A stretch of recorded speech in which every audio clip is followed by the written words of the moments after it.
Синеклүүдийн өдрийн хөтөлбөр Magic Choice санхүүгийн мэргэжсэн үйлчлэгээний төвөөс та бүхэндээ мэдээлэл үргэлжлүүлэн хүргэж байна. Тэгэхээр 6 дахь жилдээ санхүүгийн нэгтлэнгийн сургалтуудыг амжилттай зохион байгуулж ирсэн Magic Choice сургалтын төв манаас энэ удаас та бүхэндээ шинэхэн үйлчлэгээ танилцуулахаар нэвтрүүлгээ бэлтгэсэн байгаамаа. Тэгэхээр нэгтлэн бодох бүртгэлийн аутсорсинг хэмээх үйлчлэгээний талаарх мэдээллийг бид та бүхэндээ энэ дугаараараа дэлгэрэнгүйгээр нь хүргэх болно.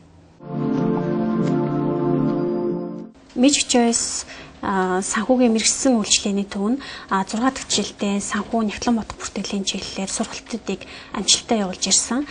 Энэ онд шинэ үйлчлэгээ болох нэгтлэн бодох бүртгэлийн аутсорсинг үйлчлэгийг танилцуулж байна.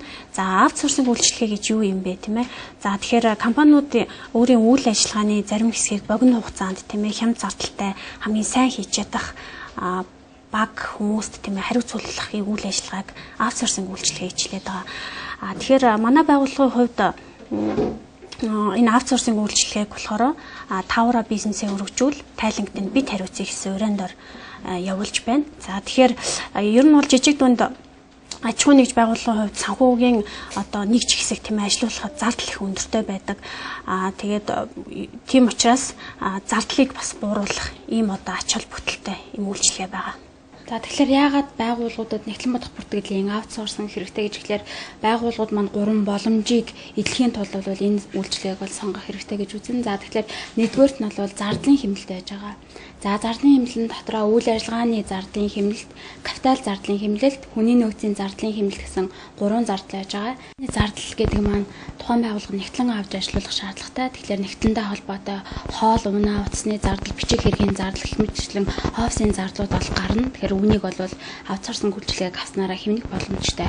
За хоёр дахь нь болохоор капитал зардлын хэмнэлт. Ажилтан авч ажилуулна гэдэг маань өндөр хурдтай компьютер, принтер болон тоног төхөөрөмжүүдийг авах шаардлагатай. За тэгээ мөн дээрээс нь санхүүгийн програмаар хангах шаардлага гарч ирнэ. Энэ үйлчлэгийг авснараа эдгээр зардлуудыг мөн хэмнэх боломжтой байх нэ. За сайн ажилтан авч ажилуулахын тулд түүнийг бол сургалтанд суулгах шаардлагатай. За тэгээд чадварлаг нэгтлэнтэй боллоо гэж үзэхэд бол түүнийг цааш нь байгууллага тогтвор суурьшилтай ажилуулахын тулд төрөл бүрлийн урамшууллын систем гаргана. За мөн баярын ёслолын гих мэтчлэн зардлууд бол тухайн байгууллага дээр гардаг. Тэгэхээр санхүүгийн буюу нэгтлэн бодох бүртгэлийн аутсорсинг үйлчлэгийг сонгоснороо эдгээр зардлуудыг бүрэн хэмнэх боломжтой байх нэ. За аутсорсинг үйлчлэгээ авснараа хоёр дахь боломж нь гэх юм бол бид бүгд эрсдлийг бууруулах боломжтой байгаа. За энэ эрсдэлд юу яах вэ гэхээр жишээлбэл нэгтлэнгууд маань солигдлоо гэж бодоход ажлаа бүрэн хүлээлцэж чадахгүйгээр ажлаа хаяад явах бас тийм эрсдэлтэй байдаг. За тэгээд ажлаа хаяа явсан нэгтлэнгууд маань магадгүй байгууллагын нууцыг задлахч гэдэг юм уу. Зарим нэг жишээн дээр хараад ахад танаа байгууллагын татрын асуудлыг чинь татрын албанд очиж хилэмж гэдэг юм уу, нэг тиймэрхүү асуудлууд ер нь ажиглагддаг юм байна лээ. За тэгэхээр тэр эрсдэл бол 100% арилна гэж ойлгож байна. За дараагийн эрсдэл гэвэл тухайн өмч хөрөнгийн бүртгэлд алдаа гаргах гэдэг юм уу, тийм ээ, тиймэрхүү эрсдэл бас гарч ирнэ. Юу сүгөө гэхээр тухайн байгууллагад маань болохоор нэг хэрэгтэй зардал, хэрэггүй зардал гэж ерөнхийдөө байдаг. Ашигтай орлого, ашиггүй орлого гэж бас байдаг. Тэгэхээр энэ хэрэггүй зардал гэдэг маань яг тухайн байгууллагад өөрөө бас ашигтай ашиггүй юу гэдэг бол мэдээж хэрэг удирдлагуудын санаа зовох асуудлын нэг байгаа. Тэгэхээр эдгээр зардлуудыг бас тодорхой хэмжээгээр бас бууруулах бүрэн боломжтой. Байгууллагын үйл ажиллагааг бол үндсэн болон туслах үйл ажиллагаа гэж хоёр хангилдаг. За тэгэхээр үндсэн үйл ажиллагаанд нь яг юу гэдэг юм бэ гэхээр байгууллагын үндсэн үйл ажиллагаа бизнесээ өргөжүүлэх, хөрөнгө оруулагчаа нэмэгдүүлэх зэрэг үйл ажиллагаа гэдэг бол туслах үйл ажиллагаанд нь бол санхүү дотрын даалгавар гаргах, за веб дизайнерын ажил, маркетингийн хүний нөөцийн ажлууд ордог. За судалгаанаас үзэхэд бол жижиг дунд аж ахуйн нэгжүүд байгууллагуудын удирдлагууд бол хийх цагийнхаа 60%, одоо нийт ажлын цагийнхаа 60%-ыг байгууллагын туслах үйл ажиллагаанд зарцуулдаг. Үндсэн маш бага цагийг бол үндсэн үйл ажиллагаанд зарцуулдаг судалгаа байна. Ингэснээр та бүхэн мэргэжлийн баг байгууллагад туслах үйл ажиллагаагаа даатгаснаар өөрсдийн үндсэн үйл ажиллагаанд хийх цагийг зарцуулах боломжтой гэсэн судалгаа гарсан байна. За манай нэгтлэн бодох бүртгэлийн аутсорсинг үйлчлэгээний үйл ажиллагааны цикл нь нэгдүгээрт нь аутсорсинг менежер болон ерөнхий менежер нь тухайн байгууллагын үйл ажиллагааны онцлогтой бичлэн очиж танилцах хэрэгтэй байж байгаа. Үүний дараагаар тухайн байгууллагатайгаа гэрээ байгуулна. Гэрээ байгуулсны дараагаар үйлчлүүлэгчтэй чек лист өгж тухайн чек листэнд юу байх вэ гэхлээрээс санхүүгийн тайлангууд болон анхан шатны баримтууд их мэтлэн за өөрт хэрэгцээтэй бүх зүйл тусгасан байгаа. За энэ мэдээллүүдийг санхүүгийн баримтуудыг офсорсинг менежер маань хүлээж аваад за тэгээд тухайн байгууллагын санхүү төрийн тайлангийн цаг тухай бүрд нь бол за гаргаж за тайлан тусгагдсан анхан шатны баримтыг за өдөд зэгцэлнэ. Ингээд офсорсинг менежер маань гаргасан тайлангаа ерөнхий менежерээр хянуулж за үүний дараагаар за тухайн үйлчлүүлэгчтэй за тайлангаа танилцуулж гар үсгийг зурулах хэрэгтэй байж байгаа. За тэгээд тухайн тайлангаа гар үсэг зурулсны дараагаар интернетэд шивж илгээж баталгаажуул.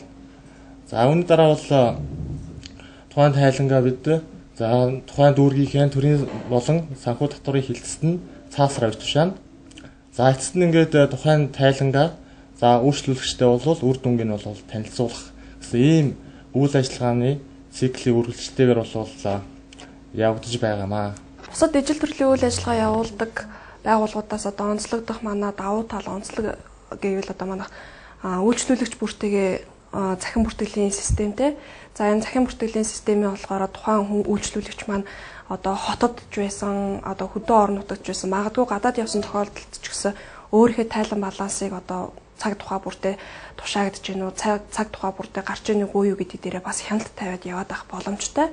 За энэ нь болохоор бидний бэлдсэн за энэ захин бүртгэлийн систем байж байгаа. За энэ дээр болохоор тухайн үйлчлүүлэгч маань тайлан харах гэсэн хэсэг дээрээсээ за одоо миний тухайн нийгмийн даатгалын тайлан хугацаанд багтаж тушаагдж үгүй юу гэдгийг бол бид нэр эндээсээ бас байршуулсан. Тамгалуулаад сканердад оруулсан байж байгаа. За эндээс хэдүүлээ нэгийг одоо татаж харъя. За энэ хэсэг дээр тухайн байцаагчийн маань тамга дараад хүлээж авсан гэснийг батлах. За ийм тамга тэмдэгтэй тайлангаа бид нэр сканердож оруулсан. За энийг бол ямар нэгэн өөр үйлчлүүлэгч бол харах ямар ч боломж байхгүй. Тухайн үйлчлүүлэгч болгон өөр ингэсэн нууц үгээрээ нэвтэрч ороод хараад яваад авах бас боломжтой байгаамаа. За энэ дээр бид нэр санхүүгийн тайлангуудаа муу сканердаад нөт гэдэг аж ахуй нэгж хоот гэдэг ерөөсөө тайлан тооцоотой холбоотой бүхэл мэдээллүүдээ эндээс бас оруулаад авах боломжтой байгаамаа. За дараагийн маань давуу тал онцлог бол бид нэр санхүүгийн тайлан балансуудаа гаргасны дараа баримтуудаа стандартын дагуу өдөж цэгцэлдэг байж байгаа. За тэгэхээр стандартын дагуу гэдэг маань ерөнхийдөө хинч харсан ойлгомжтой байдлаар бид нэр тайлбарлах баримтуудаа цэгцэлдэг. За одоо өөрөөр хэлбэл ном шиг баримт байх ёстой. Бид нар номыг хараад дотор нь хуцаа нээгээд агуулга гэж байдаг, хууц гэж байдаг, дистралал гэж байдаг. Тэрнтэй адилхан бид нар энэ баримтуудыг бас одоо стандартын дагуу хийж одоо боловсруулсан байгаа. Энэ маань болохоор бас эргүүлээд дараагийн нэгтлэнгуудад бол үлгэрлэл болох үн цэнтэй зүйл гэж ерөнхийдөө ойлгож байна. За дараагийн маань бол давуу тал бол бид нар гэрээ хийгдснээсээ хойш одоо 2 жил өнгөрсөн тохиолдолд 2 жил болсон тохиолдолд татварын шалгалтанд сайн дураар хамруулж өгнө. Өөрсдөө одоо хүсэл тавиад хамруулж өгнө гэж ойлгоно. За дараагийн давуу тал гэх юм бол бид нар үйлчлүүлэгч бүртээ болохоор манаас гаргасан программыг одоо санхүү дотрын тайлан гаргадаг программаас суулгаж өгнө. За ингэснээр бидний гаргасан тайлан ерөнхийдөө бас программаа ашиглан хараад яваад авах бас боломжтой байгаамаа. За тэгэхээр албан байгууллага та бүхэнд тийм ээ бидний хүргэсэн мэдээлэл таалагдсан гэдэгт итгэлтэй байна. За Magic Choice санхүүгийн мэргэжсэн үйлчлэгээний төв маань та бүхэнд зориулсан санхүүгийн бүх төрлийн үйлчлэгийг явуулдаг байгаа. Тэгэхээр мэдээж сургалтуудаа бас 6 жилийн туршид явуулаад ирсэн маш туршлагатай хамт олон байгаа. Тэгэхээр энэ удаас та бүхэндээ тийм ээ нэгтлэн бодох бүртгэлийн аутсорсинг үйлчлэгийг танилцуулж байгаамаа. Тэгэхээр та бүхэн бас тийм ээ одоо санхүүгийн бүхий л үйлчлэгийг Magic Choice төвд даатгах боломжтой байгаа. Мэргэжлийн өндөр туршлагатай хамт олон та бүхэнд за ямар нэгэн асуудал гарахгүйгээр үйлчлэх ийм боломжтой байгаамаа. За Magic Choice үйлчлэгээний төв маань 4-р хорооллын Minj Plaza-гийн ард за дизайнер төв энийг давхарт байрлаж байгаа. Тэгэхээр үзэгч та бүхэн бас тийм ээ илүү дэлгэрэнгүй мэдээллийг авахыг хүсвэл дэлгэцэн давар арчаа утсаар нь холбогдоод авах боломжтой.